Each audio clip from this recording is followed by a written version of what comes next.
సిగాచి దుర్ఘటన తర్వాత మృతదేహాల గుర్తింపుకు సంబంధించి మరొక బ్రేకింగ్ ఇది. ప్రమాదంలో చనిపోయిన మరో ముగ్గురు డిఎన్ఏలు కూడా ఇప్పుడు మ్యాచ్ అయ్యాయి. సో ఇప్పటివరకు 37 మృతదేహాన్ని గుర్తించినట్టయింది. ఇంకా 2 మృతదేహాలకు డిఎన్ఏ మ్యాచింగ్ జరగాల్సి ఉంది. శరీరాలు పూర్తిగా కాలిపోయి అవశేషాలు మాత్రమే మిగలడంతో మృతదేహాల గుర్తింపు కష్టతరంగా మారింది. మరో 9 మంది ఆచూకీ కోసం ఇంకా గాలింపు కొనసాగుతోంది. పాత మైలారం సిగాచి పరిశ్రమలో 6వ రోజు ఆపరేషన్ కొనసాగిస్తున్నారు. మరో 9 మంది ఆచూకీ కోసం గాలిస్తున్నారు. ఇవాళ మరికొన్ని డిఎన్ఏ రిపోర్ట్స్ వచ్చే అవకాశం కనిపిస్తోంది. ఇప్పటి వరకు సిగాచి ప్రమాదంలో 39 మంది చనిపోగా 34 మృతదేహాల్ని వారి బంధువులకు అప్పచెప్పారు. పటాన్చెరు ప్రభుత్వ ఆసుపత్రిలో మరొక 5 గుర్తు తెలియని మృతదేహాలున్నాయి. పలు ఆసుపత్రుల్లో 23 మంది క్షతగాత్రులు చికిత్స పొందుతూ ఉన్నారు. అయితే చికిత్స పొందుతూ రికవర్ అయిపోయి 12 మంది డిశ్చార్జ్ అయ్యారు.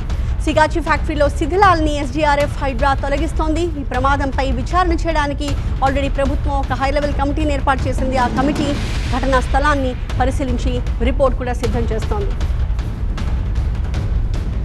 లేటెస్ట్ అప్డేట్స్తో మా ప్రతినిధి జ్యోతి లైవ్లో అందుబాటులో ఉన్నారు. జ్యోతి, డిఎన్ఏ మ్యాచింగ్స్ కూడా దాదాపు చివరి దశకి చేరుకుంటున్నట్టుగా మనకు అర్థమవుతోంది. కానీ ఆచూకీ లభించని 9 మందికి సంబంధించి ఇన్ఫర్మేషన్ ఎప్పుడు ఏ రకంగా బయటకు వచ్చే అవకాశాలు కనిపిస్తున్నాయి? ఎందుకంటే వాళ్ళ కుటుంబ సభ్యులు వాళ్ళకి ఏమైంది, వాళ్ళు బ్రతుకున్నారా చనిపోయారా కూడా అర్థం కాని స్థితిలో ఉన్నారు.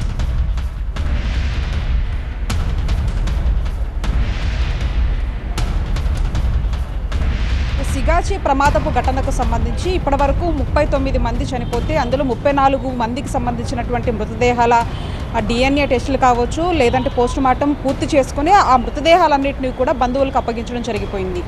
ఈ నేపథ్యంలో ప్రధానంగా ఒకవైపు 9 మందికి సంబంధించినటువంటి ఆచూకీ ఒకవైపు కీలకంగా మారితే, మరొక వైపు ఏదైతే పోస్ట్ మార్టం నిమిత్తం ప్రభుత్వ హాస్పిటల్లో ఉంచిన తర్వాత అక్కడ ఒక 5 మృతదేహాలు ఉన్నాయి. ఆ 5 మృతదేహాలకు సంబంధించినటువంటి వాటిల్లో 3 డిఎన్ఏలకు సంబంధించి నమూనాలు రావడం జరిగింది. అవి మ్యాచ్ అయినట్లుగా కూడా తెలుస్తుంది. ఇకపోతే ఇక 2 మృతదేహాలకు సంబంధించి బాడీలకు సంబంధించినటువంటి అవశేషాలు మాత్రమే హాస్పిటల్లో ఉన్నట్లుగా తెలుస్తుంది.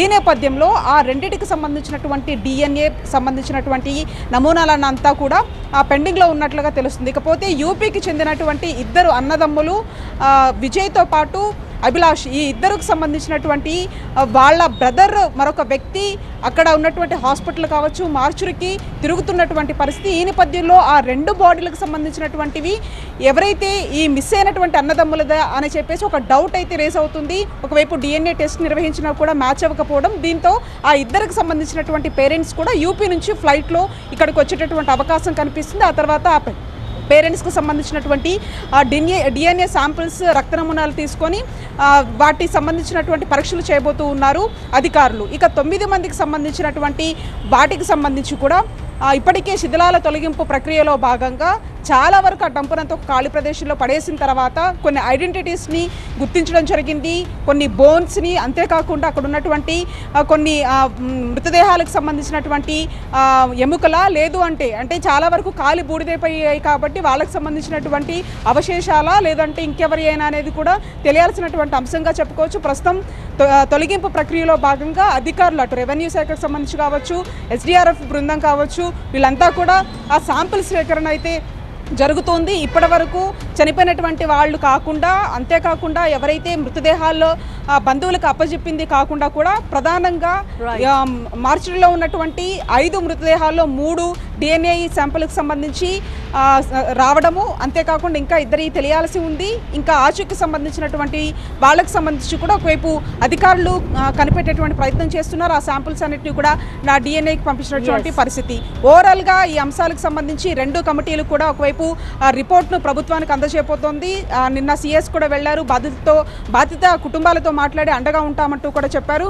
మొత్తానికి 6 రోజుల పాటు ఈ యొక్క ఇన్సిడెంట్కి సంబంధించి ఇంకా ఒకదాని తర్వాత ఒకటి ఆ ప్రక్రియ కొనసాగుతుంది. దీనికి సంబంధించి పూర్తిగా కూడా బాధితులకు అండగా ఉంటామంటూ కూడా ప్రభుత్వం చెప్తున్నటువంటి పరిస్థితి. ఈ డిఎన్ఏ శాంపుల్ సేకరణ కూడా ఒకవైపు ఆ ప్రాసెస్ కూడా కంటిన్యూ అవుతున్నటువంటి సిచ్యువేషన్ కనిపిస్తుంది. Thank you Jyothi.